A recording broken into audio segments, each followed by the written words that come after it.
Well, hello again. I got a continuation of the story that I last told you about the goats that I was keeping in the pen and how the straw and hay was compacted, and I had a whole mountain of this stuff when I pulled it out.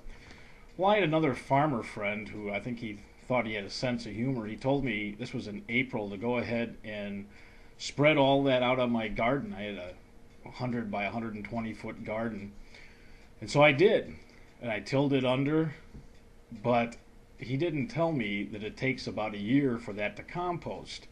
So here I was, I tilled this all under, raked down my garden, tried to plant, and everything I put in the garden burned.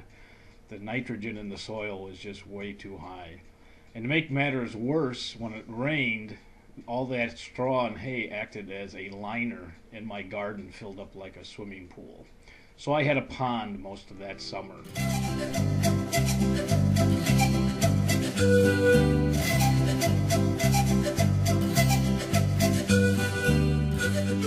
This farmer that I was telling you about also told me that when livestock died, he said, just throw them in the compost pile. He said, they'll decompose. Well, I did that.